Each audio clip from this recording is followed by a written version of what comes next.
And we're, I think, still waiting on one other colleague, but I know we have a full agenda this morning, and so to be respectful of time, we will go ahead and get started this morning. Welcome, everybody, to the Friday, May 12th session of the State Board of Education.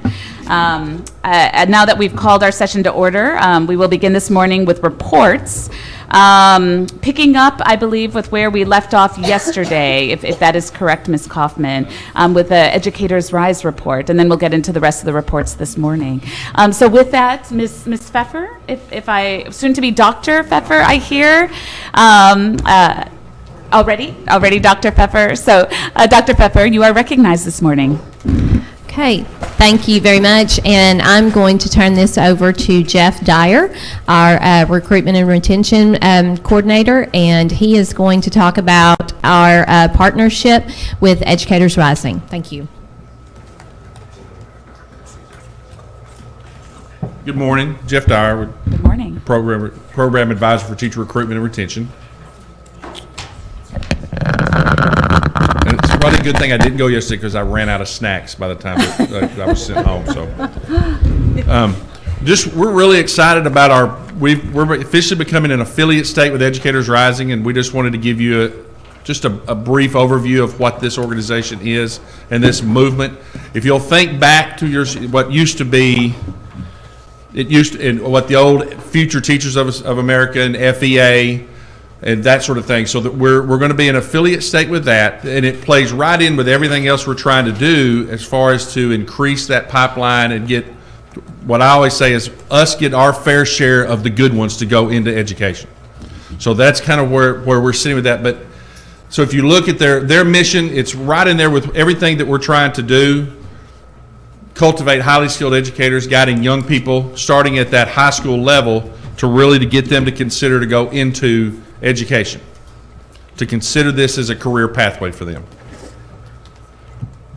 So then we could go back, if you look, Future Teachers of America, and then in '94 it became Future Educators Association when Phi Delta Kappa became involved with it. And then in 2015, they rebranded themselves into Educators Rising. So the way I've kind of described it to folks is it's what used to be that Future FEA, but on steroids. I mean, it's what they're offering and everything that goes along with it is really cool that the kids get a chance to not just say dip their toes in the shallow end, but they're dipping off in the deep end of understanding what it means to be a teacher, what it means to be an educator, what it means to make that a career choice.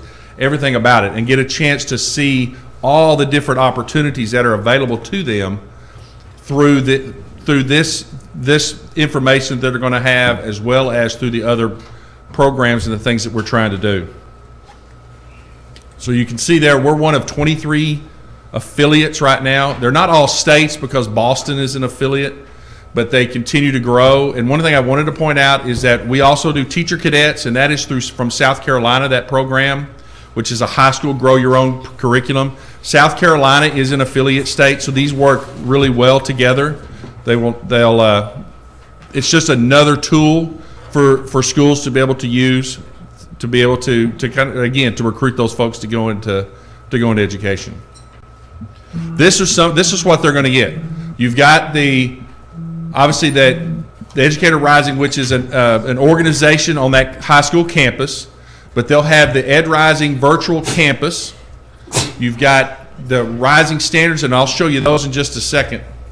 They're also offering beginning to teach micro-credentials for those students, which is really kind of cool because that's kind of a newer thing for us that are doing here in Arkansas and around the country. So you've got those opportunities as well for those kids that they can add that to their portfolio.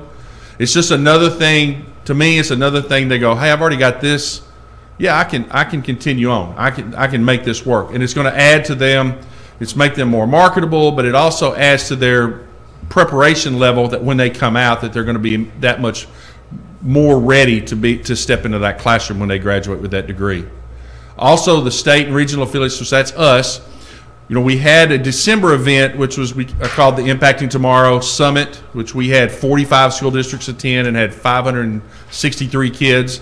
So we'll add the part of the competitions to that. So it's very similar to what they do with FBLA and FFA and those sorts of things. So we'll have a competition aspect. It's another way also to partner with the universities and the colleges, and so to get them more involved. So that is one thing I'm really excited about. I think it's going to be really an amazing opportunity for kids to be able to compete and then go on to a national conference after that if they choose with their schools. Also, the scholarship opportunities, just one more avenue for them. They get a scholarship, get some of that school paid for, then they're much more likely to continue on as in education. And then the Ed Rising Academy curriculum, they are offering a curriculum that can be taught, but so schools can utilize that if they want to. I'm encouraging them to continue on to become a teacher cadet program, but those curriculums work really to get well together. So that's a great thing for them to have, just one more resource for them to be able to showcase exactly what it is to be an educator.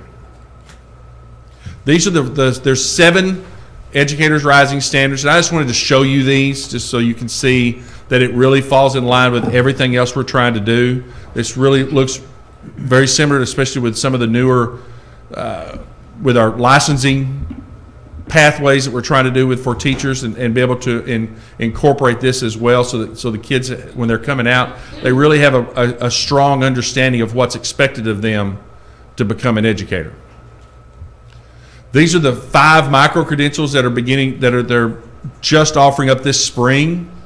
So those kids will have an opportunity to do one or all of those and have that micro-credential attached to their resume, attached to their portfolio as they get into their ed prep program at their college, and then get into those jobs. And that's really it. The thing that I'm most excited about, I'll be honest with you, is we have a gap.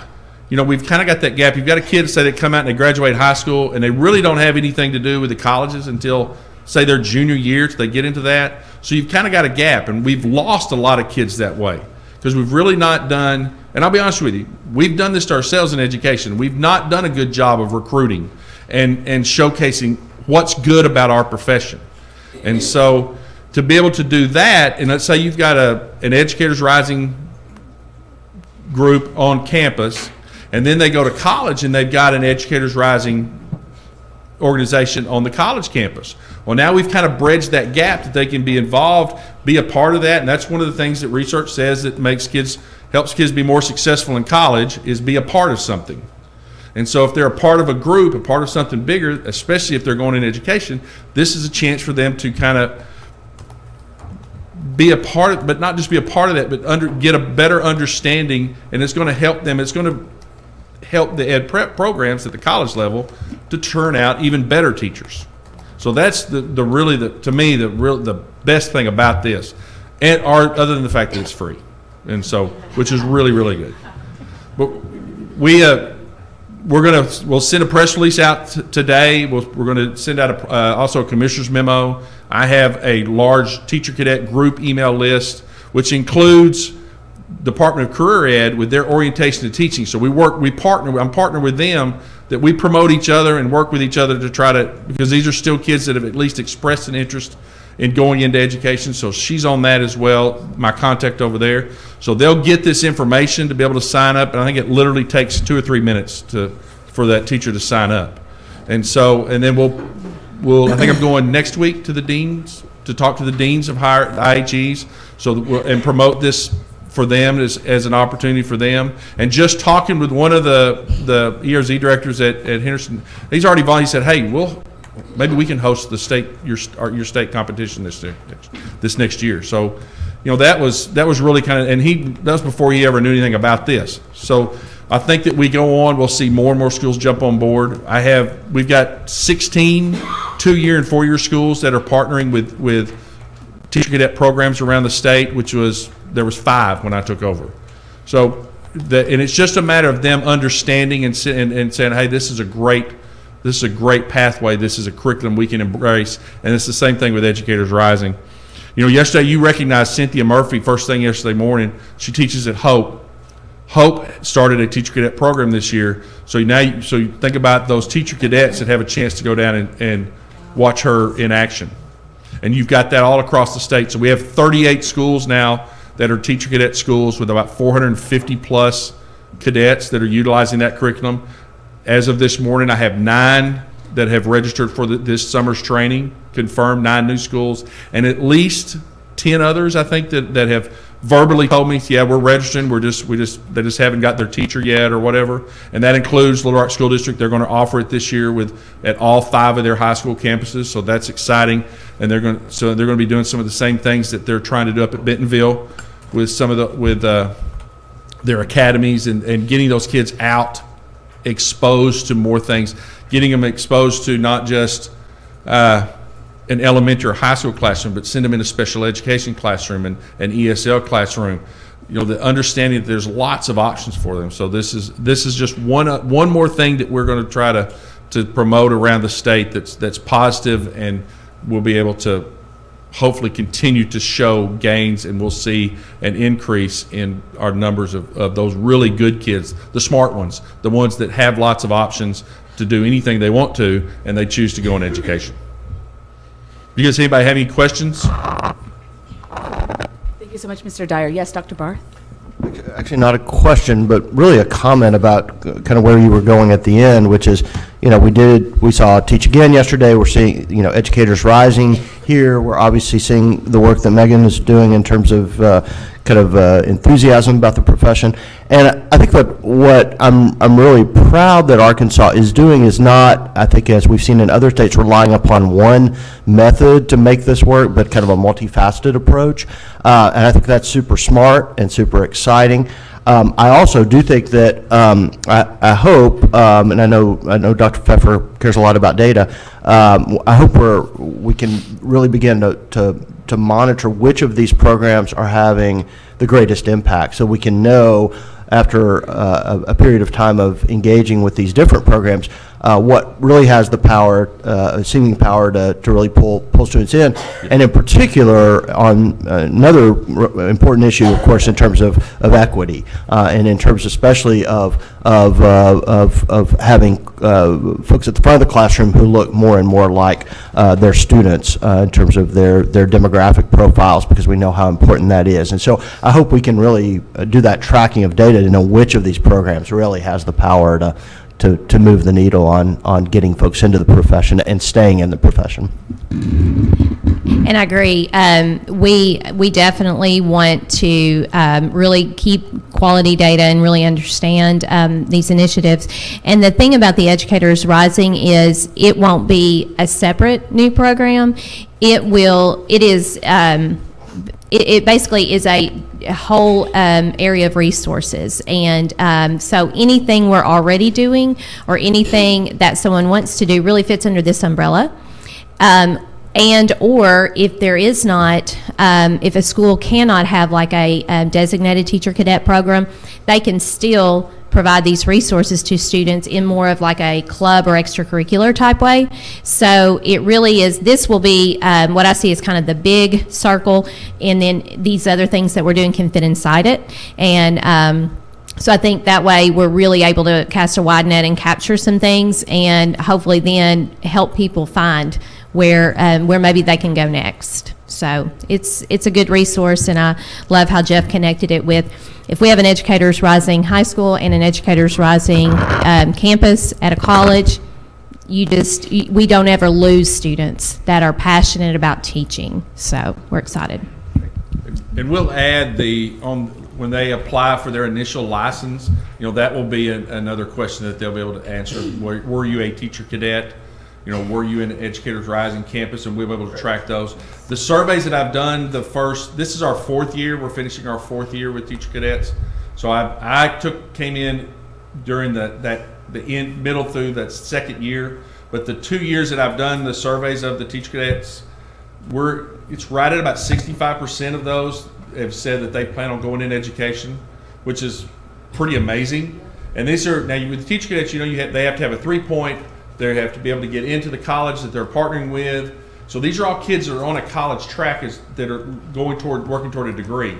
But 65% of those, and now the others, it was really almost unanimous. The 2 things that said why you weren't was, one, they work too hard, talking about teachers, and the other one was, so what is your opinion of education? And all of them were, unanimously, we will always be supporters of education. So to me, who better to be those good advocates for you in your community than a kid that's gone through teacher cadets that maybe didn't go into education. So those are some really great things that are coming out of this. Thank you. Well, you all have definitely inspired reactions from several colleagues. I saw several mics getting pulled. Megan wants to go first. So, well, Ms. Abels, and then the commissioner, and then Ms. Zook. Thank you. So you all know I've been to some of the teacher cadet conferences this year and visited with many students involved in the program. They're going in and they're teaching already, teaching alongside those teachers. And they are learning right then in their junior and senior years what the truth looks like as a teacher, which is so important because I think a lot of them that don't have this opportunity go to college with their mind one vision of what it's like to be a teacher, and then they go into it and they have a reality check. And it's scary, and I just think this is a great foundation. And I want to brag on Jeff too, because these teachers that are all involved in teacher cadets, they love Jeff. They call him probably on his cell phone at all hours, and because they trust him. And he is a great face of recruitment. Cost me a fortune, but yeah. And not to, make your head any bigger, but he is a great face for recruitment. I'm writing that down. Okay. You are, Jeff, you're a great face of recruitment for AD, and Big trouble. I know, and I appreciate what you're doing and the trust that those teachers have for you. And then I'm going to have to look over at the commissioner, because this tied in with the new teacher career continuum is all lining up together to fit that vision that you have. And I just really think in 5 years of that, 5 years of this teacher continuum, education in Arkansas is going to look so different and so much better. And that is so exciting. So. Thank you. Commissioner. I'm glad I let you go first. I was just going to point out and draw a parallel, because you all know the importance of FFA in our schools. Ms. Kaufman and I had a chance to go to an FFA banquet in Hermitage. The one thing that you realized being in FFA banquet at Hermitage is those kids know that everybody in that community is there and supportive of that program. They had world or national champion forestry teams. And not only did the same group of students win the FFA, they also won the 4-H National Forestry Championship. That's what this initiative can do, is create that same level of excitement. Think about in a few years the possibility of having Educators Rising banquets that you all get invited to, or that we can get invited to help demonstrate a long-term. And Dr. Barth, I'm glad you pointed that out, because so many times in the past we've tried one-shot attempts, or maybe incentives or things that because we were grasping to try to Whatever, it really, what we're doing now is creating the continuum and trying to get that thought process started much earlier, so that this pipeline issue that we've talked about for years now isn't going to get filled up, in 1 year. It's going to take consistent work, consistent recruitment, consistent positive conversation. I'm excited about what Dr. Owa is going to bring to that conversation when he begins in his new role starting July 1. I mean, all of these things are working together to really put us in our state on the map as a leader in, obviously, student-focused education, but also student-focused teachers that are going to make that education happen in the classroom. So, Jeff, thanks for what you're doing. I mean, last year with the teacher cadet powwow we had, I forgot the official name of it, but when you had kids engaging with higher ed institutions, engaging with Teachers of the Year, getting to see what their life could be like and their professional experience could be like, and they were truly excited about it, and they were coming from all over the state. It's exciting. It is exciting for us as a department, and just want to express public appreciation to Jeff and the work that he is out there It was a really good doing. day, and we're going to have to look at a bigger venue. We are. It was Yeah. 300 or 400 kids, I think, and No, we had 563. kids. Okay, 500. Yeah. So, yeah, that's, Benton Event Center won't hold any more than that, We've so, pretty much outgrown that one. yeah, yeah. Yeah. Yeah, in 1 year. Yeah. So anyway, just let y'all know that this is not an effort we're going to back away from. Commissioner Ms. Zook. Are there any other schools and community colleges and four-year colleges that are partnering to provide no or half-price tuition for people for the teacher cadets going into teaching, like UACCB and Lyon? They're starting to work on some things like that. I think Lion, the stuff that they've just developed is pretty exciting. I know that all the partner schools, the ones that, Arkansas State has really done a lot, UCA, Arkansas Tech, Henderson, all of them are starting to offer more things, not just, so the minimum, say, with teacher cadets is 3 hours of college credit. Most of them are offering more hours to the opportunities for those kids. So they're looking at those opportunities to do more things to do exactly that, to be able to entice those kids to come in there and make it worth their while, but also show them what it's all about. And that's where, with Educators Rising and Teacher Cadets and those things, that they get a true picture of what they're getting themselves into, but they can also get some opportunities for them as well. So I know I mentioned it to the Mountain Homeschool District the other day, and they immediately were going to arrange an appointment with the Mountain Home Community College and then see if they could get something going with ASU. So Mountain Home brought a group to the Right. the Impacting Tomorrow Summit in December, and that teacher brought a big group. They have an orientation to teaching through the Family Consumer Science piece, and they're looking to add, they can add the teacher cadet curriculum with that, and it works hand in hand, so they can kind of get the best of both worlds with that, and have kids in there, say, that meet the requirements for teacher cadets, but also some that may not, that are taking it through orientation to teaching, so it's a great opportunity for them as well. Yeah. And this is off topic. One of my mentors early in my administrative career was Jimmy Dyer. Are you related to him in any way?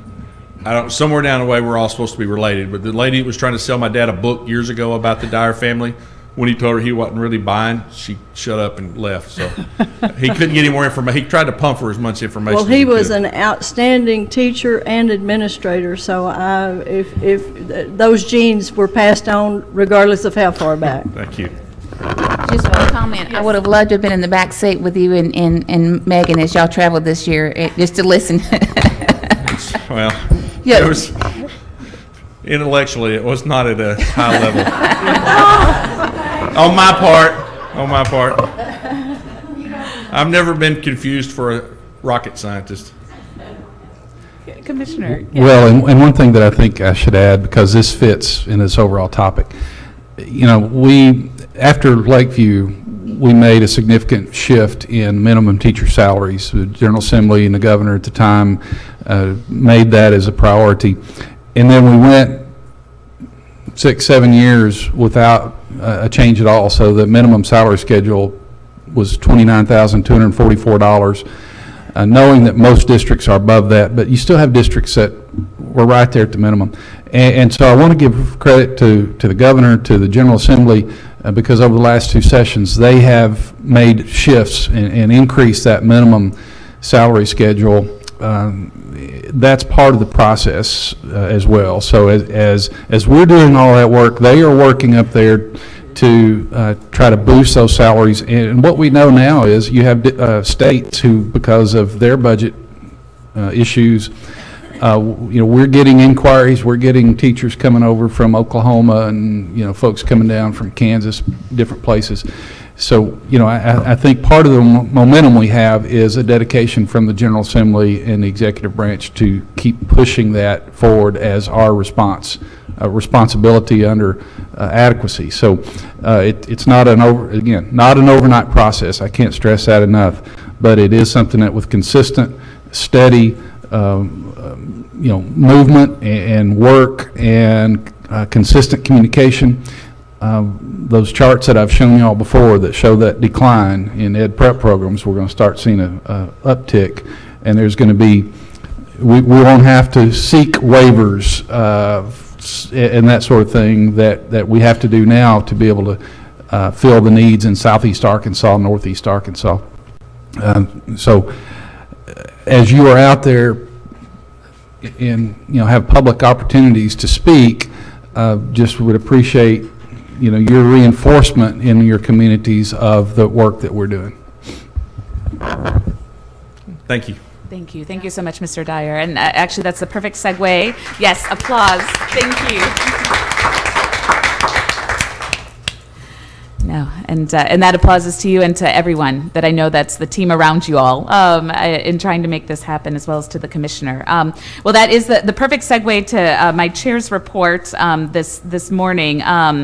I've been given the humbling privilege of being the keynote at 5 graduations coming up in the next couple weeks, but the one amongst which I'm most excited, and to which I also want to extend you all an invitation, if you haven't gotten it already, is to the Arkansas Teachers Corps graduation that will be taking place here next Saturday, the 20th at 2 p.m. In the afternoon. Very excited to meet those cadets and wishing them well, and thank you for these additional talking points, Commissioner, in that conversation. But the Arkansas Teacher Corps did want me to make sure you all knew that all of you were invited, and that they would very much appreciate for those that have the ability to attend to do so. Beyond that, I'll leave the rest of my updates as part of my deeper learning report once we get to the committees. So with that, the Commissioner's report. Commissioner, you are recognized. Okay, thank you, Madam Chair. Today I want to report on some outstanding students that have received recognition in the Presidential Scholars Program. A number of students from around the state, and our semifinalists are Karina Bao from Central High School, Madison Duggar from Brookland High School, Connor Fritch from Haas Hall, Ryan Kim from Fayetteville High, Samuel Lipson from Haas Hall, Emily Ritchie from Paris High School, Oliver Stephen Azure from Hot Springs High School, Jiling Tong from Conway High School, and Stephanie Zhao from Pulaski Academy. And 2 of those students have been named the Arkansas Scholars from that program, and that's Ryan Kim from Fayetteville. Don't smile too big because Fayetteville, I know the connection, and Stephanie Zhao from Pulaski Academy. In the past, we have tried to bring those students in, and what we have found is these students are already out in the world trying to do their thing, and the difficulty of bringing them all in is hard on them and hard on us, but we don't want to miss the opportunity to recognize their great accomplishment under this Presidential Scholar Program. The other item that is a follow-up from last month's request, and I have for you working with Dr. Wild and Mr. Harvey and Ms. Barnes and their team, is a transition. This is under Act 930. I provided a timeline last month that showed each step of the process overall on Act 930, including the rules and regs. This is a little more specific to the school districts that are currently under state takeover: Little Rock School District, Dollarway School District. And according to the transition language that is in Act 930, these are the steps that we will be following. Step 1 in your August board meeting, after the law goes into effect for end of July, that we will ask you to classify those 2 districts as in need of level 5 support. That will indicate that transition away from academic distress to academic distress defined by either districts or schools, and moving to that level of support concept for districts. The step 2, that will trigger our systems analysis. So our teams will be working with Dollarway and with Little Rock and looking at a comprehensive analysis of both districts, of all of their systems, discipline, HR, academic, the whole works, and try to identify those areas that where support is needed from the department. And that will take place during the months of August and September. And then developing that transitional support plan with the districts. It will not be developed by the department. It will be in conjunction and collaboration with those districts. That will be, those plans will be developed in September and October. October meeting is when we will be shooting to bring those transitional support plans, and with barring any unforeseen situation, that will be the month that we will bring those plans to you all for approval. And if you have questions, I certainly would tackle those, or, yeah, Dr. Wild is here, Ms. Barnes, Mr. Harvey may be around somewhere, but anyway, the team is here that can speak with much more detail and authority on the discussions and how they plan to go about this. Thank you so much, Commissioner, and for you and your team for being so responsive. I know this has been an ongoing conversation, and you're doing this anyways, but I know we had talked about this last month as well in the form of a timeline, and this is a timeline. This is definitely a timeline, and so I just wanted to personally say how much appreciate this, and I hope whether it's vis-a-vis the press or other communications, and I'll offer some suggestions as well later. I think there's an opportunity to get this out into the community in a meaningful way, so more people have ownership of this timeline. But thank you for this. Additional comments or questions from the board on either of these items, besides obviously a Go Bulldogs. That's with the Presidential Scholars, obviously very excited for my alma mater. But beyond that, questions or comments? Then Commissioner, thank you, and for your team. Thank you. Thank you. So moving on now to report number 3 on standing committees, special committees, liaisons, and appointments. We will begin this morning with our Forward Arkansas reports. Dr. Barth, you're recognized. Great. Couple of things on the forward front. Obviously, as you guys know, in response to especially Ms. Zook's concerns about the state board not being kind of a full-fledged partner in the work of Forward, the liaison has been added to the Executive Advisory Committee. So those are quarterly meetings of a small subgroup of the leadership, and I was part of my first meeting there last month, and it was very much a kind of a check-in, of course, after the legislative session. Where are things going? What does the future of Forward look like? And that group is really everybody recognizes that this is a startup operation in a lot of ways, and that especially it was a new endeavor to go through a legislative session, and a lot was learned about how to do that, about how to more fully engage legislators and the variety of stakeholders who have been part of this along the way. And so this in the coming months, there's going to be a lot more thought given to the future of how to really fully use the power that is present in Forward to really move the needle forward in terms of the vision that's laid out. We know that a lot of attention and energy has been given to the issues of pre-K and the Forward communities, but there's also real recognition that one of the key areas of focus of the original Forward vision was what was called then pre-academic distress, and we know that we are seeing in the Act 930 transition with the different levels a real recognition that schools at all levels need support of varying degrees, and so Forward is really thinking about how it can be involved as a support in that transition plan, not just for these two level 5 schools, but the variety of schools that this group, of course, is going to determine through the criteria for the different levels. And so Forward is definitely very much very conscious of that work moving forward as well. related to that, the implementation working group met last week as well. That was very much a post legislative session roundup. What were the successes? What were the weaknesses? What are the processes that need to be put in place so that moving forward, legislative sessions can be places where the forward brand and this vision of moving the state's education system forward is kind of front and center. And so that's kind of what's up on the forward front. Diane? Will we have an opportunity for any input if some of the things they're advocating for with the legislature is not in harmony with what ADE is advocating for, or what the governor and ADE together?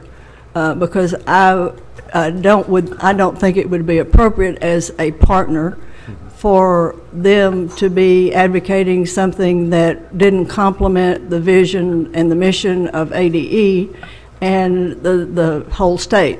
So I think if it gets to that point, you would need to come to us and let us know so that we can then decide whether to continue the partnership or not. Sure. And, I think that anything that Forward puts forward is going to be totally in sync with that original vision. I mean, it's tied back to those. And I think in that list of dozens of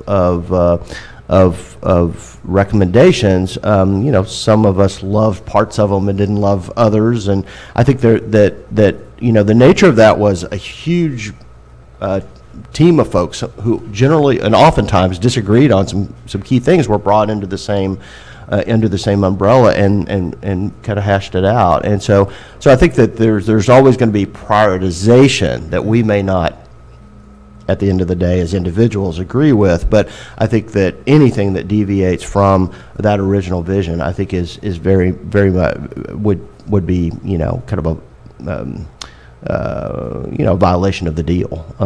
So yes, we're obviously 18 months away from, we hope, thinking about the next legislative session, but this is going to be an ongoing conversation, and obviously ultimately somebody else will be in this role as liaison, but as long as I'm here, I'll continue to report back any shifts at all. But right now, it really is very much a lot of conversation about process.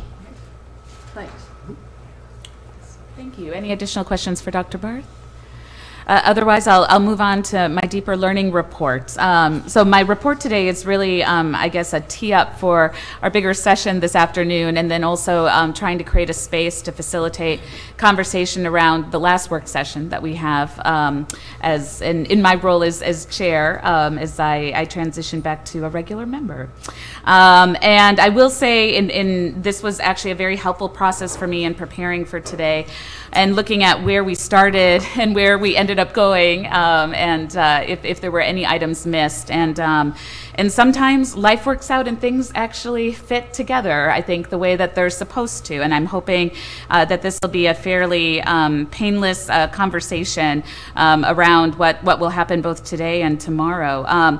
But when we did take a vote in December around what topics that we were going to look at, I'm proud to say we've accomplished 2 of the 4, and I think we're in that third one quite setly, which is with the accountability. And I think the conversation that Ms. Kaufman and the team here is going to lead in regards to the strategic performance management plan, I think ties in really well in terms of rounding off that conversation, places that we can inform in that regard. And so this afternoon is meant to acknowledge maybe where we missed, and the one topic we did not actually get into in the form of a work session was, coincidentally, community and parent engagement. And I think that there's an opportunity, and I wanted this reflection first on the year long, because I think that reflection can feed into that last session on parent and community engagement. But I have to say, as a community organizer, it's ironic that that's the last topic, but at the same time, one I feel very passionate about trying to tackle in some way as I leave this role and try and offer something for the rest of the board to consider for the year ahead. So with this afternoon, you can count on, again, this broader analysis. I won't go into it in that, again, we have a presentation, and I'm excited to say Forward is going to co-facilitate that process with us, in that when we did look back at the recommendations that were giving us at the beginning by Mr. Everly with NASB, 4 of those 6 are already being done by Forward, right? And in many ways, we kind of see, even in this last piece of the conversation around community and parent engagement, possibility of a sustainable partner, right, in helping us with some of these cross-stakeholder, cross-sector conversations. And so it just felt like us, they were also at that place, as you've heard with Dr. Barth, in terms of their really trying to take a broader macro approach that does intersect different stakeholders and agencies. And so this process, we hope, is informative to them, but also may give us some further direction of relationships with us and Forward moving forward. And so that's exciting for us. And so for the last work session then, on community and parent engagement, it had occurred to me that that might be a way of also folding in conversations we've had with Little Rock, the Little Rock School District, because obviously that seems to be one of the places of opportunity in terms of the conversation. And I had a chance to talk with Superintendent Poore to also see, obviously we want to, and if we tackle something, I know I personally would want it to have value for him and what he's working on. And so the thought occurred that maybe there's an opportunity here, because in trying to anticipate Dr. Barth's report on the stakeholders group from Little Rock, but we do have to make some decisions on the future of that stakeholders group. And obviously also the Citizen Advisory Board to Little Rock is in their own critical moment, right? In this time, they were very engaged around the millage, and it's now what's next, right, for them, and how they support the community. So my thought was that maybe on our next Thursday, June 8th meeting, after the meeting, maybe a 5 o'clock start time to accommodate work schedules, we invite representatives of the Citizen Advisory Board and stakeholders group to join us here and have them talk to us about what community engagement has been like for them and what challenges they've confronted and why they think they've confronted them. Mostly, again, trying to get some more information, see where the gaps are, but with gaps come opportunities, I hope, and just to also, at that time, if the stakeholders group is so ready, maybe we can start having some conversations about what the future of that looks like, if there is a future for it, and or the Civic Advisory Group. So that's my suggestion of a thought of, again, I know there's a lot of pieces, and we have a timeline here, and so there's, the message and I want to know is received. There's no rush here in the sense of we obviously all want to be thoughtful with the process here, but I do feel a commitment to continue the conversation, especially in light of events from this next week. And I think part of maybe what we can offer is with the groups that are already related to us, the Civic Advisory Board and the stakeholders group, have a meeting with them, a work session that would be with them to just maybe help inform us a little bit as we all collectively look at the year ahead. So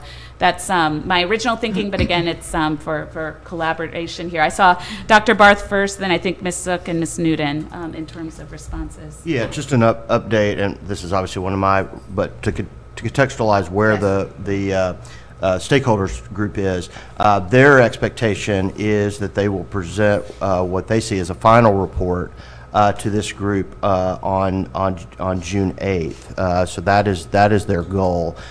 They are working on a document. Ms. Kaufman is obviously helping corral that. They can work as a group, as I've said before, outside of meetings. They're working on a Google Doc as a group. Their goal is to get that to Ms. Kaufman in time for appropriate distribution in advance of our June 8th meeting. And so their goal is to be finished with their work at that time. And give that report to us on June 8th. So just FYI for the I group. wish we would move that until the July meeting because of the millage election in Pulaski County, because I have no idea what their recommendations will be. I've watched all the meetings, but I just think out of courtesy to the board and the administration and teachers in Pulaski County to give a report that may or may not excite or make people unhappy. I wouldn't want us to do anything that would influence a millage defeat. or, so my recommendation would be that we have them and that report on our July agenda and not our June agenda. And secondly, the question about how is the things that you were talking about on your last, Alice Mahoney, and then you and I were on that committee, how is that different from the My Child, My Student initiative? Well, right now, I'm not pushing a specific tactic per se. I thought there might be an opportunity. One of the things when I met with Superintendent Poore, and I know the commissioners alluded to this as well, that the Civic Advisory Board has felt challenges in terms of community engagement. And so I thought this might be an opportunity to hear a little bit about why they think that might be the case. Okay, and specific, will we it's- have the same thing for Dollarway? We can, yeah, and we could definitely, and/or, maybe that meeting is focused just on the civic advisory boards for those two communities, or, Just Yes. to be clear, there's not a community advisory board at Not yet, Dollarway. okay. Yeah, and under the new law, there won't be, because that part goes away. So just make sure we're clear. And that probably takes place, I know it's 90 days, so that's more than likely July 31st or August 1st. Okay, so if we were going to do anything, it would need to be prior to that. If we were going to talk with them as far as what we might do or suggestions we might make for Dollarway. That would be part of that timeline that I Okay. talked about earlier. Anyway, I don't know what everybody thinks about moving it to July on the south of the river, because that includes Pulaski County, part of Pulaski County, and all of Little Rock. And, as we see, and we don't know, but the last time Pulaski County's millage was defeated 3-1, and we don't want them to lose. And if we do, we certainly don't want it to be like 5-1. So, I'm optimistic, but I was about it at Little Rock as well. Ms. Newton. I think that's a very wise decision on our part, not to do anything, in the public opinion that might sway a vote one way or the other. We don't want to ever do that. As far as the June, it just seems a little premature right now to me, because we don't have any more data on Little Rock until the test results usually are July. And so the district would get results in July. We would have a better outlook of where things were going and, where it would fit in this timeline. And so June just seems like a rush just to try to get it in. And so I going back to teaching, like to rely on data. And I don't have any more data than what I had before. And so to be able to have a good conversation, I would really like to see what are the results. It will be preliminary, I realize that, and the schools won't have a chance to do any changes, but still will give us a good idea of where we're at, where we're moving. Are they growing? Are things changing? And then to be able to have a more informed conversation with the community. And I think that's what we need, because sometimes right now we're hearing the same thing over and over and over. And until we can get more information, I don't think the conversation can change. And I appreciate that, Ms. Newton. And just to clarify my position, I wasn't with this work session trying to move us toward a specific action, but just trying to think toward what could add value at this time, who else maybe we could hear from that we haven't heard from. And then again, trying to link the fact that there's still this, we had said we had wanted to talk more about community and parent engagement. And so my thought was it's been quite some time since we've heard from the Civic Advisory Board specifically, and I know that's where Superintendent Poore had said as well that they need help. And so it was a thought that maybe, we have that conversation together. It wasn't toward trying to move toward a specific end. I realize there's multiple conversations, but it would give us a format with some folks who have taken on this charge to just have to hear directly from them what they're confronting, their frustrations, or opportunities as they see it. And I had thought with the stakeholders group, because I was somewhat aware of the timeline, but again, I know that does have a broader implication than just LRSD, so I'm definitely open on conversations there. If not related to LRSD, then I'm open to conversations in general on how what kind of conversation could be helpful in regards to community and parent engagement that we could tackle in a last session, just to kind of round off where we had set for this year. So that's another. Dr. Barth. I think what I'm, and I don't want to take you off track, but what I'm feeling some need for, and I really appreciate the commissioner beginning to lay out here what we do with level 5 schools, what the timeline is for level 5 schools under Act 930. But having read Act 930, it's a beast of a piece of legislation, and we've got decision points all over the place on that piece of legislation. And what I would at some point, and whether it's in June or July, I would really like just kind of a vision of what are the elements of Act 930, what are the timelines in terms of when we are going to need to make decisions, the key points, just so we have some vision, because I think that's going to be a big part of our work in the months ahead.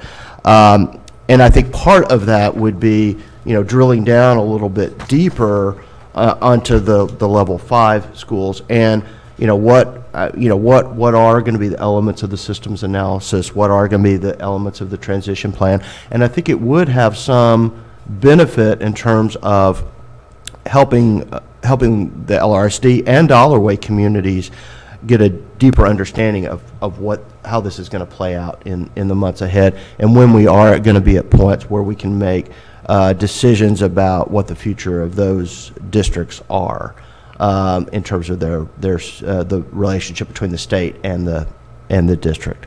So that's what I'm feeling some need for as a board member. That said, I do agree we have not. It's been a while since the efforts a couple years ago. We've really not talked about parental and community engagement in a while. I know Ms. Dean is really interested in that as well, and so I think a broader conversation about community and community engagement, particularly in districts that have. What? Oh, I'm sorry. I'm just chatting away. That's what my students complain about. I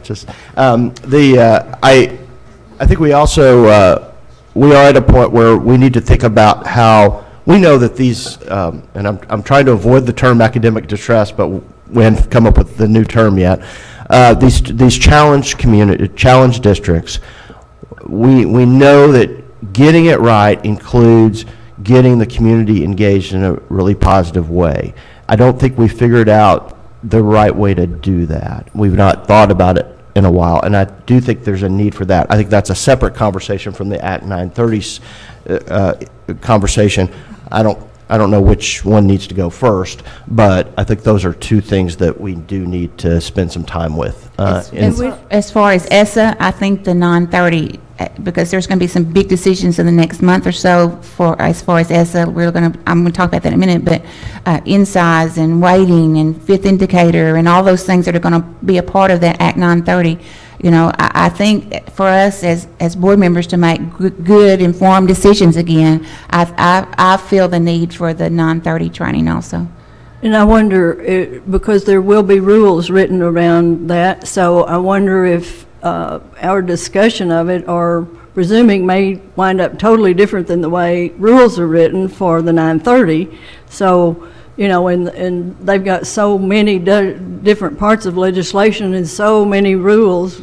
Hold your hat, new board members, because, it'll all start again and so much for us to review. So I don't think we want to do something preliminary or too soon on that aspect, but I would think it would be more helpful for the Little Rock School District Community Advisory Board and Mr. Poor to meet with John Hoy and a couple of his former Community Advisory Board members and Dr. Guest and 2 or 3 of his, because We haven't served on a community advisory board, and they've been given their charge. So if they're struggling with that because they have a superintendent who has not had a district in distress and hadn't had a community advisory board, to meet with superintendents and other people who have served in that capacity, in my opinion, would be more beneficial than them meeting with us. I have no problem with us being there,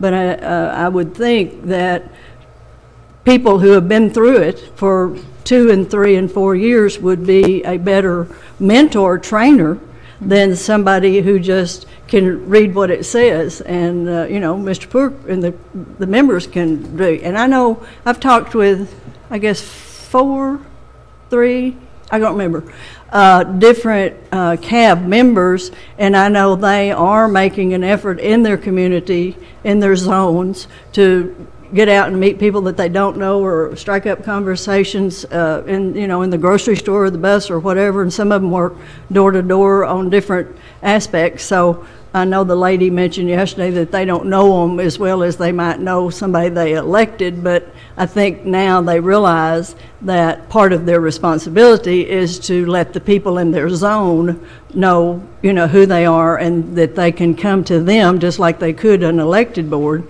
and talk, and they're there because their role is personnel and student, and that is clearly defined in the way the rules and the law is written currently. I don't know, since it's going to go away, I don't know if they will go away. So if you appoint something under one law and then the law changes, do those people go away? Okay, so it may be good for them to know what to do for the next 2 or 3 months, but then if they're going away, but at least they will have met people in their neighborhood, and they will have served with Mr. Poor, and they'll feel more comfortable talking, directly and getting the communication going. So, but for training purposes, I'd rather, if I were a CAB member, hear from somebody that had been a CAB member and from a superintendent who had worked with a CAB. But that's just, that's me as an educator talking. No, thank you for all of that. As I'm listening, I think the following thoughts occur to me. And again, I'm trying to build bridges and linkages as we round off the year, right? And kind of closing loops and thinking of intersectionality. There's several partners that I think and stakeholders that are going to be here at today's Forward session, whose expertise is community and parent engagement. And maybe, and since this afternoon's conversation is going to focus anyways on communication, common language, a couple themes that were remaining there, maybe for that Thursday, with my last work session, maybe we offer a special invitation to some of those that are here today to present some best practices to us on parent and community engagement, and invite one of those to be a representative from the CAB to just, what's gone well for them here in Little Rock. I don't think we've, as you said, there's some good models out there, and maybe there's an opportunity to hear some of that. And for us, vis-a-vis some of these best practices, to just see what sort of insights might be out there, what else we need and learn. And then for Friday, which is open right now completely, maybe there's an opportunity, as Ms. Kaufman has posed to the board, of starting to get into some of this Act 930 stuff, right? I unfortunately won't be there for that session, but obviously you all would be in very good hands, I know, whether it's with Ms. Kaufman, Ms. Newton, or whatever that looks like. But there's that space there, and right now nothing specifically scheduled for it. And it does give us, if we did that for that Thursday, a way for folks that are here, energized, engaged, to offer some final things, because today's meeting will be fairly succinct, just given the timeline of it. So it gives us a way to give us a space for follow-up for that next meeting, and then, again, kind of a round off of what we had set out with this grant and the timing and things like this. And the Little Rock Please comes in the form of what best practices were garnered from the CAB here. What did they learn, and give us a chance at that conversation with them in that format as one of those that might present. So that's just one thought that occurs to me, trying to culminate all the feedback that I just heard. And Dr. Barth may want to consider, since we had the My Child, My Student, of taking, say, as a liaison, Ms. Dean, to then work with Kimberly and find out what's already been done, and then, go forward with a subcommittee kind of thing. just a That might be one of the suggestion, because presentations she's, as well for that Thursday. Yeah, Yeah. no, definitely. because, obviously, that's one of her expertise. Thoughts on that? Could that merge? And then I could work obviously offer the idea up here as part of this meeting as a next step for that Thursday slot. And we just slot out, an hour and a half to hear from some best practices in a focused way. And again, hopefully leaving with some inspiration. I think it'll, for Dr. Barth and Mr. Black as our next chair and co-chair, maybe there'll be some ideas that merge there, but it lets us leave in a mark of trying to get in some consideration, maybe thinking outside the box in regards to parents and teachers. And if this board would like to utilize that Friday session to start getting into some of the 9:30 stuff, that space is definitely available. Can I make a suggestion? And I'm going to put her on the spot. Can we get Megan involved in the community engagement best Yeah, practices? Because she's really good at researching things and just would, I think, bring a positive spin and an enthusiastic spin to what we're doing, and get her involved in researching some of the people that would be good presenters and finding those innovative best practices for parent and community involvement, because that's a lot of what she's done all year. So I think that would be a good fit for her.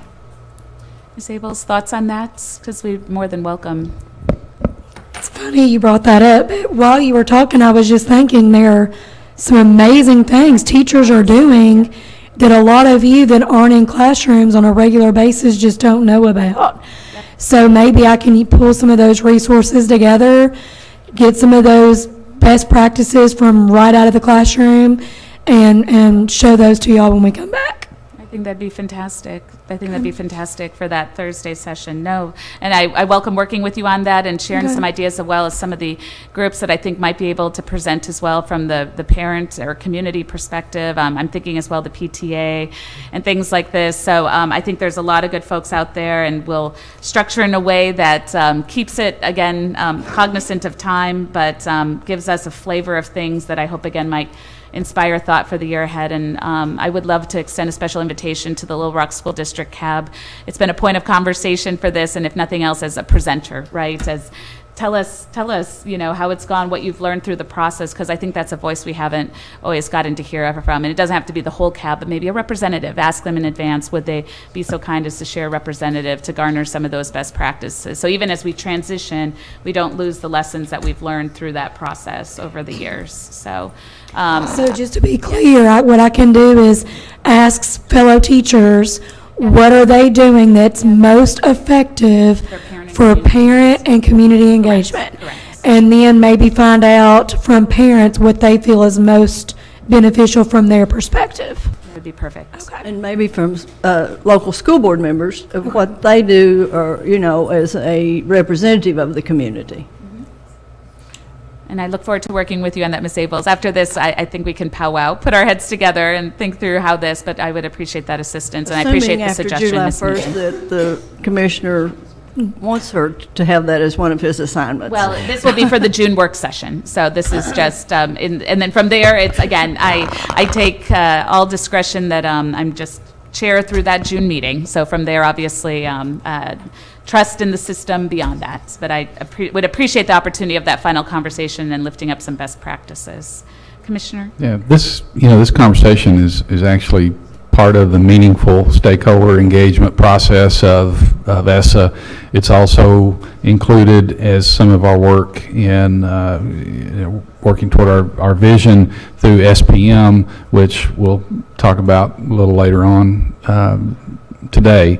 So, I mean, it's very relevant, and, we can have some folks who can talk in more detail about what they're working on and how it fits into our strategic plan when we do this. So I think it's ideal for Megan to be a part of it, even after July 1. Can we just make a decision about the south of the, south of the border report? If everyone feels comfortable with that for the format for Thursday, then we still do need some input on Friday, whether there would want to be a space on the Act 930, and then making the decision in regards to the Little Rock stakeholders group, when to make a presentation. On the Act 930, July may be a bit early. June may be a bit early for our team. I know they are working on, have started convening group meetings, cross-functional meetings to look at rules, and part of that process is going to be to bring in some of our stakeholders. But I don't know, and I can't see Dr. Wild, but if maybe he or Ms. Barnes could give me a nod if June is premature. Okay. Picked out the perfect spot to sit. Yeah, I can't, line of sight's not good, but, so, understanding the importance of that, yes, and we want to bring that back, but June is a little early for us. Read my mind. I was about to ask you, Yeah, when's the okay. best time to do the 9:30, the Act 9:30 training? Because I think we need I can imagine kind of it's a big piece of legislation, and I think we need to just, it's going to take a lot of our work over the coming year, I think, to fill that out, and so. Really the next two, because if you think about the timing of if we are allowed to go until 1819 under ESSA before we actually begin identifying schools under ESSA, which then in turn we use that information to determine levels of support. So really, that's a multi-years that we're looking at. So I think we have some runway. The big hurdles right now are those two transitional support plan efforts for Little Rock and Dollarway. Now, if ESSA comes back and we're having to identify for 17-18, then we'll have a whole new set of conversations we're going to have. But we are still encouraging folks in DC to allow that as part of the seamless transition from No Child Left Behind to ESSA. And we feel positive about it. So it's maybe not as urgent as, or the immediacy is not there until after we get our plan submitted. So I pose, I guess, that question again. Is it the pleasure of this board to do anything with that Friday session, that Friday, June 9th, so that Ms. Kaufman and the team have direction in terms of what might happen? Or do we just have a work session that evening of the 8th? A dinner work session, we would use the remainder of our deeper learning grants with, again, follow up with some of the subset of some of these stakeholders and a few others, just on best practices on community and parent engagement, with a special invitation to the Little Rock CAB to have a representative. Any desire for that 9th, or we could not have a session on the 9th? That's the discretion of this board. I'm traveling that day, so it's problematic for me anyway on the 9th, but the rest. Who is your co-chair? Your vice chair? Well, I won't be I think Ms. Reith will still be chair. No, but I mean, Yeah, who yeah. goes the third down? Joe, are you ready? If we do decide not to meet on that Friday, I know there are 2 or 3 big Arkansas teacher conferences going on that day, Oh. that it would be great if all of you could just make an appearance and meet teachers, and I could even let them know that y'all are coming. I can send that information to y'all. And what an opportunity to just go and thank teachers and be present, maybe go into a couple sessions and see what teachers are learning and what leadership opportunities teachers have through that too. Just an Very idea. excited, the district's on this summit where you're going to have so many lead teachers and giving them a lot of experience and deciding if they want to be lead teachers or mentors or administrators or whatever they want to do, but get them excited again so we get them past that 3 and 5 and 10-year hurdles and they stay in education. If y'all are interested, I could send the information to Ms. Kaufman and she could just mail it out to you. Then if, y'all, most of you would probably stay the night anyway, you could go by that morning, make an appearance, meet some teachers, maybe even speak if at all possible in their morning keynote, or be present some way, and then Where are the meetings? I'll have to get all of that to you. I think 2 of them are in Hot Springs, I think one's in Little Rock, but I will get that information to Ms. Kaufman. Thank you, Ms. Abels. Commissioner? I'm reminded that the Little Rock Community Advisory Board meets on the June 8th, evening of June 8th, so they would not be available for a work session. Okay. So if we're going to have one and invite them, it would need to be on Friday. Well, we could have somebody from Pulaski County CAB Yeah. come and Come talk and to talk us, to you us, know. yeah. I'm not sure how important it is to learn a great deal of details since they, in fact, are going away. Well, the But- best practices they've learned over the year might be. Sure. Yeah. Sure. That sounds actually like a really good idea, Diane. Yeah. Any additional thoughts in regards to the 9th? Or Ms. Abel's proposal there? Does that sound? I like that. I think that's a good idea. Okay. All right, then that sounds like consensus. There won't be a formal work session, but if multiple of you are at the same teacher event, the department does need to know in regards to open meeting laws and things like this. And so if your intention is to attend one of those events, if you could kindly let Ms. Kaufman know so that it can be tracked, and as well as if any media needs to be advised for any purposes, that would be appreciated. But thank you, and thank you, Ms. Abels, for that. So then that remaining question around the stakeholders group, does that report make sense for the June or the July meeting? What is the discretion of this board? I think July. I think wait. Okay. And Ms. Kaufman or Dr. Barth, who's been working with that group, is there any thought on whether? I don't think that, I think they were going to get it done by June, but that will give them a little more freedom to get it done right. They may want to have a Good meeting person. in between Yeah. times to really go over the final report. I think it would actually be good. So I think that's good. Okay. And it'll be in reports of the July meeting. So then if we're going to take action or think we will, pull it back for action in August. No, it would come as a report, and, I mean, I think one possibility, I mean, depending on, they would give a report, and then it would be up to this body to determine whether to release that group as a task force, or alter their charge going forward in some way.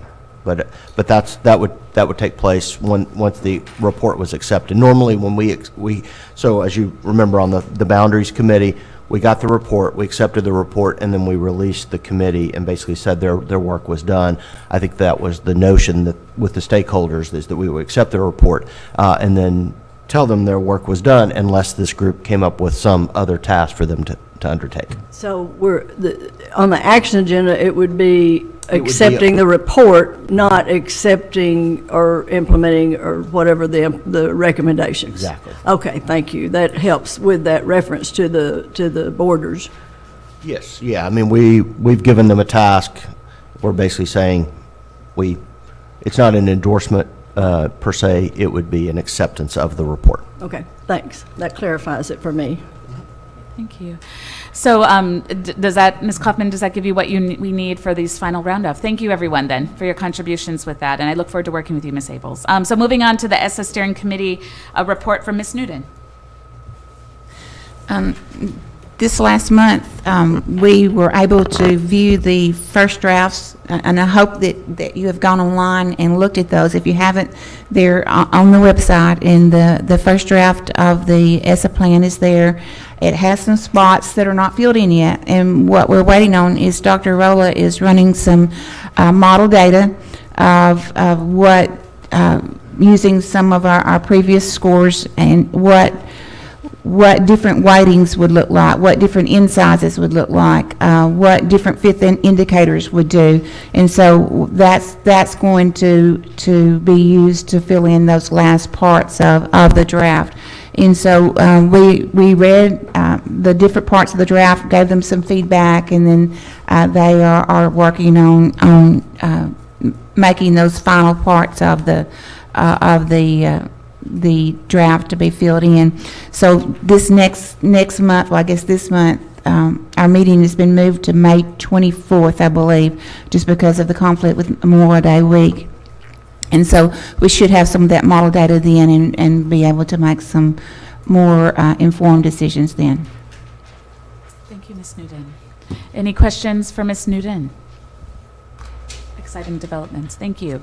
If you haven't watched any of those, they're really good, and the reports that were given last time, or the presentation by the students from Pine Bluff and Whitehall, I immediately talked to my grandson in Fayetteville and said, have you ever done surveys or whatever? So he said, oh no, let's do. So he sent me back a bunch of questions, and he said, what do you think of these? And then I said, well, in addition to those, here are some of the things they ask about. And so per Mr., what's his name, Went, the superintendent, Dr. Went, he will be pleased about this because he has what's called the President's Group, which the PTA, all the PTA presidents and student representative. I don't know how the principal of the high school will feel, but I'm sure he'll be fine with it. But they liked the idea that they could work on local things and have a voice, with the understanding the voice will be heard. That doesn't mean we'll necessarily implement all this. And they said, but so, you know, each one teach one. Thank you all for that. And Ms. Sook, actually now I recognize you in regards to the Academic Distress Committee. Well, talk me. Academic distress, we have our schedule. Little Rock and Dollarway, because it's the whole district, have always presented to the full board. That will be in June. We gave them a break to not do it in May because of the end of school, so they'll be here in June. The other districts will come in July, and you can see the schedule there. You've got the 45-day reports that will be talked about shortly, and that will be the guide and the guide for the questions and answers that on those reports. This is the way that we as board members can stay informed but not be intrusive in those schools. If anybody has any questions or suggestions, then we are receptive. No questions. Thank you so much, Ms. Sook. Sure. Dr. Barth, do you have anything else to add in regards to the stakeholders group from Little Rock? Thank you. And then with NASB, just a couple quick updates. A reminder, I know, Dr. Hill, I think at one point you had expressed interest in the New Members Institute, and that is taking place June 9th and 10th. Will you be traveling? Or if you haven't made arrangements as of yet, I believe there's still time to do so. So just a reminder that that is Friday, June 9th and Saturday, June 10th. And actually that is part of what myself and Dr. Barth will be traveling. On the margins of that, there is also going to be a NASB board meeting at that time. And so we will be converging in Arlington. And for any other board members that are still within their first, I think it's a couple years, 18 months of your term, you are eligible for the New Members Institute. So for anyone else that might want to avail themselves of that professional development opportunity, expenses would be covered by the state as part of our membership, I believe. And so that is a tremendous opportunity. I was asked to remind everybody about the NASB app with the resources that they have and conversations. So if you are an app person, did want to remind you that you can have easy access on your phone with these. Another deadline coming up on May 25th. NASB will be closing nominations both for their annual awards as well as for their next representatives on their board of directors. Again, both Dr. Barth and myself serve on the board. He as president-elect and myself as Southern Rep. If any of you would have an interest in those positions, I think you should have received the correspondence via email. If not, we can send that out again. But the deadline for that is May 25th. I do hope everybody received in the mail the physical copy of the standard, which was dedicated to ESSA. And so some opportunities there, some additional resources. And again, if anyone needs that to be resent, there's an electronic version as well that we're glad to resend out. And then I will say 2 of the topics we'll be making decisions on our next board meeting. One is going to be the terms of the board. Right now, they coincide with the calendar year versus the annual conference. If anyone has a preference, conference. I welcome input as we vote on that. And then also, we will be looking at the future of kind of the thematic work that NASB has done, and the future of what they had called study groups. Study groups were my entry point into NASB. It's when we had tackled some specific topics, and we are trying to see if there's ways maybe converging with the conferences themselves to be able to give kind of a professional development opportunity for board members that want to dig deeper on specific topics. But if that's something that you think would make more out of your NASB membership, kindly let me know, and I'm glad to help present that position for us for Arkansas in the next NASB board meeting. And those are my updates for NASB. Any questions? All right, thank you. And then last but not least, Dr. Fitz, Dr. Hill, we recognize you on student discipline. Yes, we met yesterday morning, and we really like the direction of the committee trying to find very creative ways rather than keeping our students involved, rather than putting them out of school. And the commissioner has given me an opportunity on the next board meeting. Sergeant Willie Davis of the LRPD will make a presentation of the OK program to our committee, just confirmed, which is already involved in the Dunbar and Little Rock Central High School. I've been very involved with them, and I attribute that to the things we've been able to do in the community. When I was working with them, we brought that program to Little Rock from California, and Sergeant Willie Davis has just been excellent. Ms. Rousseau, principal, and Principal Dunbar have attributed the behavior problems they've had that Sergeant Willie Davis really has taken a part of the community engagement piece, which I think when we're looking at community engagement, the OK program from a discipline and behavior is something that we should include into our community piece outreach, because it's definitely something that he's been a part of. And he's going to make that presentation to our next on June. And I may not be here if I go there, but he's fine to do that. But he confirmed yesterday, and I'm excited for them to hear exactly what he's been doing for several years. And for he's not a resource officer, and that's something that we have to make that distinction. But he is a officer that is hired by the Little Rock Police Department that works full time for middle school and high school, the middle school from 6th grade all the way through Little Rock Central, and they meet every Saturday at Dunbar High School in the gymnasium, and talk to young people about decision choices, feed them. For example, if you're stopped by the police, here's what you say. Here's how you respond. Of those things that I think is the best program ever, and so the goal is to hopefully have this program in all the LR Little Rock school districts, from a middle school all the way to the high school, and as a way of, if a principal is having an opportunity or is having a problem, that they would feel very compelled to call Sergeant Davis.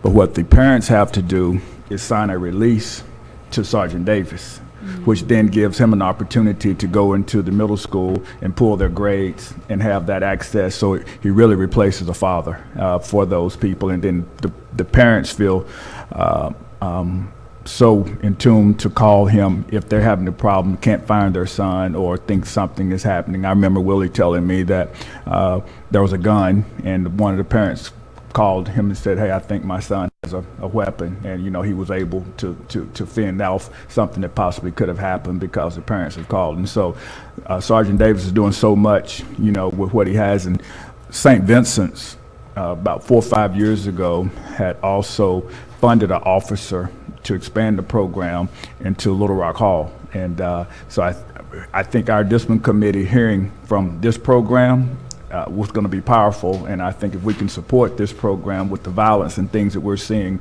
from oftentimes young people who get put out of school and are not engaged into the process, that this can really be something that I want the whole discipline committee to hear about, as a forum that if the principal can call the police officer as a community person rather than calling to arrest, then I think we can eliminate a lot of problems that we're having. So I'm really excited about that, and I appreciate the commissioner allowing Sergeant Davis to come and make the presentation.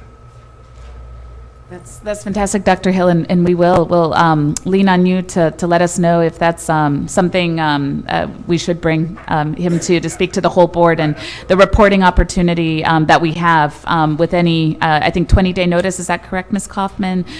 Someone can offer a report to the board, and so if there's, after you all hear that, if there's pieces of that you think can help inform as we move forward, please, by all means, and I encourage all board members to utilize or think about that as you come across positive programs. Mr. Asher speaks from Dunbar, which just raves about it as a way. And we were helping, as when I was president, with the program, and I'll never forget, we took them on a trip to Dallas, and we took them to see a football game, and they went to church on Sunday. And but at first, we didn't know that we were going to need another bus. But once the parents saw that we were taking all the kids, that my assistant called me next morning and said we also need an additional van, because all the parents now had started dropping their kids off that Saturday morning that hadn't did it, and we took. I mean, it was and our choir, Reverend Parker, had worked with them because they were going to a Baptist church in Arlington, and so they got there early that morning and they did a song, and so you had about 200 boys that were singing at Cornerstone Baptist Church in Arlington, and that just blew the whole church away, that we brought those kids there, took them to a football game in church, and so, fed them, and it just changed, those experiences that we take for granted that they've never seen, and it really empowers because we're able to love them, feed them, and give them expectations, and oftentimes that's what they're looking for, but they rarely get. Thank you, Dr. Hill. That's great. That's excellent. We're looking forward to that. Ms. Zook, I realized I almost overlooked your final report on special education. I don't know if you have any. Our next meeting is the 18th of May, and so I might have something to report in the June or July meeting, but we have not met since the board met the last time. I did want to add to what Dr. Hill was saying.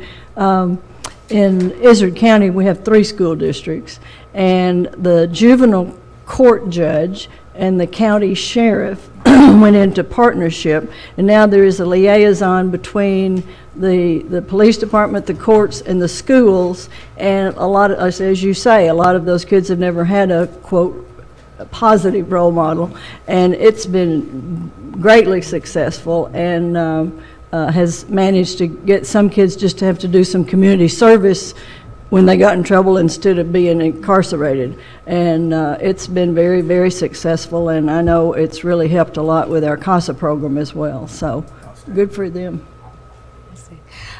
So moving on then to report number 4 on Priority Schools third quarter progress reports for this year. Dr. Wild, you are recognized. Thank you. Good morning. Richard Wild, School Improvement Program Manager, and you have in your packet the third quarter progress reports for the priority schools. That's for the period of January through March. And just to do a reminder, a refresher of the process, we ask schools that have been identified in priority and focus status to set goals at the beginning of the year, and then to track progress on naturally occurring data points. And we use the term leading indicators, but that just means data points. And so we ask them to collect data on absences of teachers and students, grades in math and ELA, unit assessments, which occur about every 3 weeks, Aspire interims, climate and culture surveys, and discipline referrals, with the intent that if you actually are implementing a plan with fidelity, then theoretically you would see some change in a major data point. As we are entering the summer period, we're beginning to refine the process as we're looking towards next year. And we would invite the board to email me with any suggestions you have about the data points or the progress report format itself. And so one example we would give you is we've already talked about that, the goals. For the most part, there was the mindset that we'll just look at our Aspire data and set some percentage improvement. And where we're headed in the future is with the idea of then put a logic model to it. How are you going to accomplish that goal? And what areas are those goals written in? And expand beyond just looking at your Aspire data. So, for example, if you have a lot of discipline referrals, then one would think reasonably you would set a goal to reduce the number of referrals, in which case you would have a logic model of how you were going to do that, and you would identify leading indicators that you would track as you go through the year and tell whether or not your innovation or your intervention is actually working to do what you think it should do. That said, we also know that there are other data points that you may want us to ask the schools to analyze. We have a number of 1240 waivers in the academic distress and priority schools. It may be the intent there was for us to help them stabilize their turnover so that they could benefit over time. Well, it would be interesting to know, did that actually stabilize the turnover? Or do we just have new 1240 people each year? So it's a question I think that would be relevant, but I don't know that that's something that would be of interest to the state board. Also realize as we transition, having heard that term this morning, as we transition from the ESEA waiver concept under NCLB to the concept of ESSA, the belief there is that the state educational agency, ADE, supports districts, and districts support their schools. So one of the questions would be, as we transition next year, how will the format change so that the district is analyzing with the school that data, and then the district reporting on to the state board rather than individual schools? So there's some changes that potentially could help as we move from the old system to the new system and actually support greater data analysis and greater support from the district level. So those are some things we're thinking about. We would truly invite any input that the state board would have on the formats, the forms, and the processes. That said, in July, we intend to provide you with an evaluative summary of all 4 quarters for each of the priority schools. And that will conclude in the sense of looking at each indicator, did the school make improvement or not? And so that will give you a more definitive report about the process. Any questions or any questions on a specific 45-day progress report? Thank you so much, Dr. Wild. I saw Dr. Barth first and then Ms. Newton. Just a general question about the future of ALEs and reporting on their work. I know that, 2 years ago, 3 years ago, we had a big conversation about how we should evaluate ALEs. I know there was some legislation that was passed and so just really a question about what's the status of ALEs, especially moving forward with ESSA, and I just wanted to update on that. Well, in 930, we actually included language that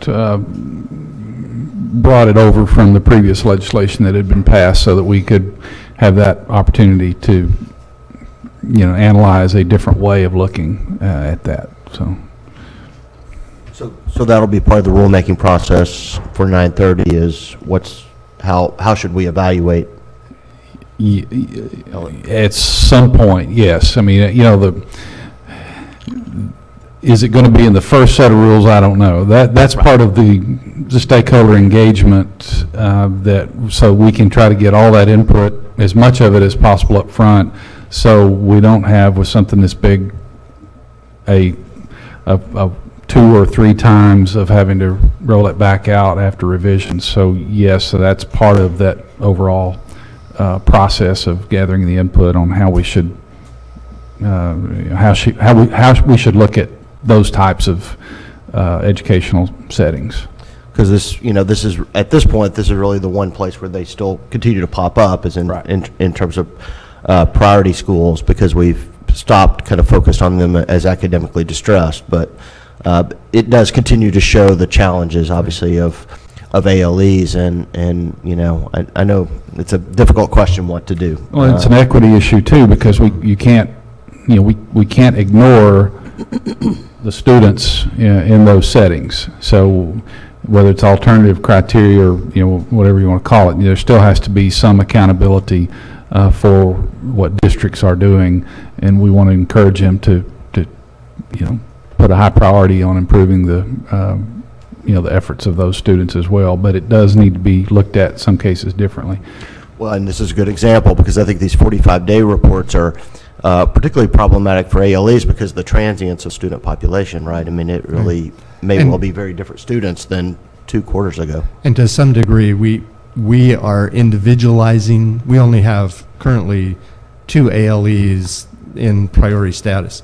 Those 2, we are individualizing more their 45-day progress report to reflect what are their goals and what are they trying to accomplish, which long-term is where we intend to go with all of the schools, is to actually make it more personal to the efforts that they're making.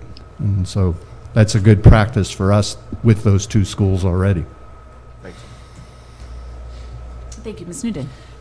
My question, I guess, is about the transition year. I know we're moving toward the comprehensive and targeted support.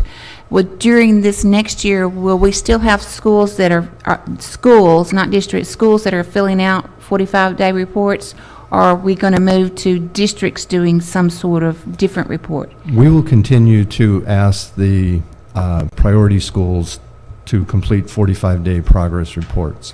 That is within the transition to ESSA, that schools must continue to do what they were doing, that they evaluated effectively, and the state must continue to provide the same level of support that they have previously provided. The additional part there is that we will be asking districts then to do greater analysis. So we will be getting, so to speak, 2 pieces, one from the school and one from the district. So next year, we'll have the 45-day reports from the schools, but then we'll have some sort of separate thing from the districts. From the district, So there will be 2 things next year. correct. And then after that, we'll transition to just the one? Just the one then coming primarily from the district, in terms of how is the district supporting a comprehensive or a school in need of targeted support. Okay. All right. Thank you. Thank you, Ms. Zook. Excuse me, thank you for the report and for being flexible over time and learning and helping and moving forward with that. We now have focus schools. We don't get this same depth of study, but I'm very concerned, obviously, on focus schools because, under the new ESSA, what will a focus school look like on the levels of support needed? How will we work with that, and how will we get those reports? Well, as we're talking about schools in need of targeted support, we're really talking about different levels or layers Right.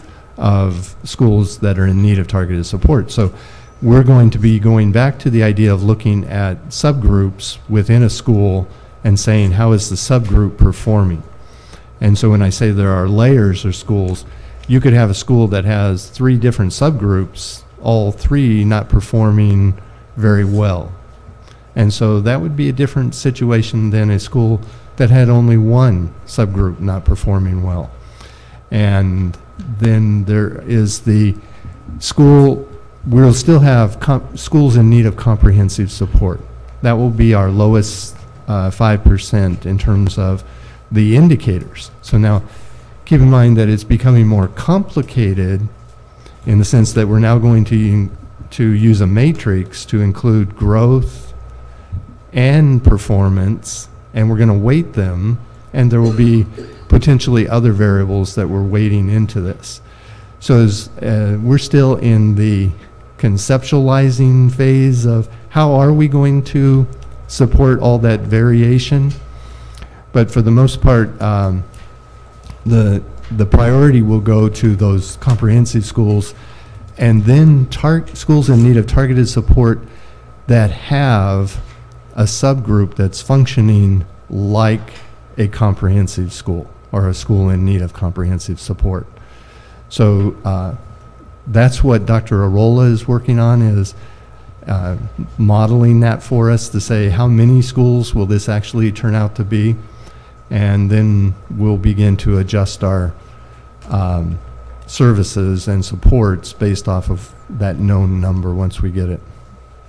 I guess because we've talked about Little Rock a lot, we have 16 focus schools in the Little Rock School District, and I'm as concerned about their progress and what they're doing to work with those subgroups as I am with the ones that are labeled in academic distress or priority of the overall, because to me, if your numbers don't get you into academic distress, but you've still got a third or 40% of your school population whose needs are not being met in a way that they are making progress, then that is of great concern to me, because we can't just look at, and that's why I'm glad we're looking at the big picture now, not just a score. Correct. Because a score doesn't tell the whole picture, and of course it's those parents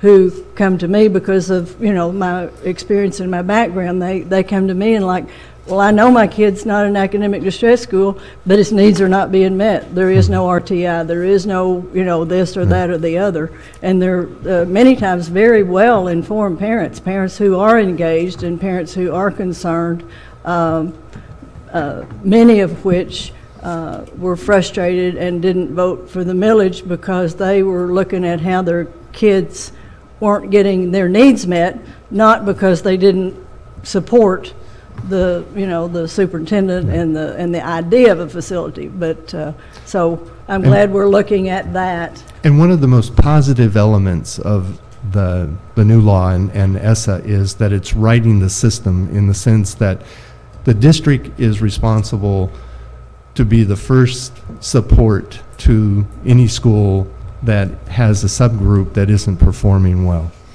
And so with the state then saying, we have adequate resources to support the districts as long as they will hold their part in the sense of addressing the schools. Right. And so it's a different way of looking at the resources, and we will stop leaping over the district and trying to serve all of the individual schools that are in need of support. So they'll then have the skills that they need to, or at least will have opportunity to learn the skills they need to help the schools. And that's part of the intent, is to build that capacity at the district level to provide their own school improvement processes. Great, thank you. Okay. All right, thank you so much. Any additional questions? Otherwise, Dr. Wild, thank you for this, more importantly for the broader work you've done. And if I could just offer for the commissioner, I know we celebrate a lot of our initiatives, teaching, computer science, but I feel like this needs to be celebrated as well. Working at the national level with NASB, I don't hear of any state doing this kind of level of support. I really think we have a chance to lift up everything that you're doing and show that you are really leading the way, not just here in our state, but for the nation on thinking on these issues. Thank you. I've deeply appreciated you, Dr. Wild, and your team, as I think you've heard all our colleagues say as well. So with that, I will entertain a motion. Oh, yes, Ms. Dean. Sorry, I need to go back. I was just thinking, Dr. Hill and I were talking yesterday, and I was expressing my interest in joining him on the disciplinary committee. I've also been doing some work with mentoring groups for young ladies.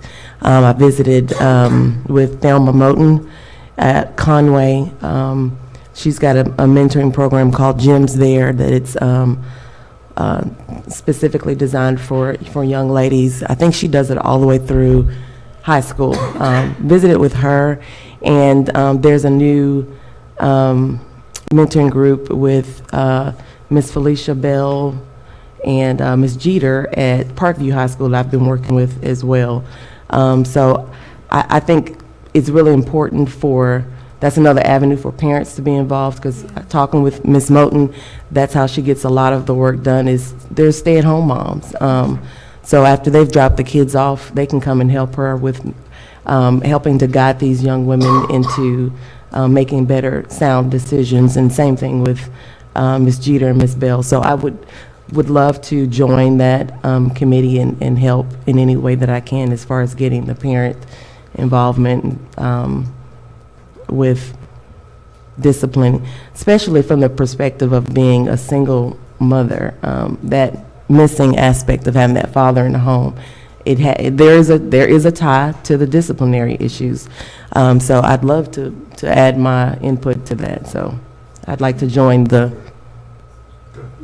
committee, if that's all right. Thank you for that offer of leadership. I know with other committees, we have 2 folks involved, and then it's, with probably Dr. Hill still as the liaison that would report back, but I don't think that should limit. I think the main thing, again, always being cognizant of open meeting laws. When you all are together, then that just has to be announced to the press. But Ms. Kaufman, or Commissioner, do you have any concerns with that? Otherwise, if I could kindly ask Ms. Kaufman, Ms. Dean, if she could be added to the matrix alongside Dr. Hill's name. And I'm looking forward to doing more with My Child, My Student as well. So Thank you. Well, and we'll engage you as part of this community. I think what's occurring to me is we probably need a planning session for that work session on community and parent engagement. And so maybe it's a phone call or something that we have with Ms. Abels and you, Ms. Dean, and anyone else that would like to offer ideas as we try and structure that in an informed way. But obviously, we want to tap in your learning as well as part of this. And I think there's a few different angles we could go on. So I look forward to thinking about that collectively with you all to make that session as useful as possible. So with that, I will entertain a motion for adjournment so we can take a brief break and then go into our 2-part work session, starting off with the Department of Ed in regards to the SPM. So do I have a motion? Okay. All right. I heard, I'll say Ms. Dean made the motion, seconded by Mr. Black. All in favor? Aye. Any opposed? Okay, motion carries unanimously. We are now adjourned. And then Ms. Kaufman, 5 minutes or 10 minutes? What do we need to change the 10? Okay. So we'll reconvene at 11 o'clock.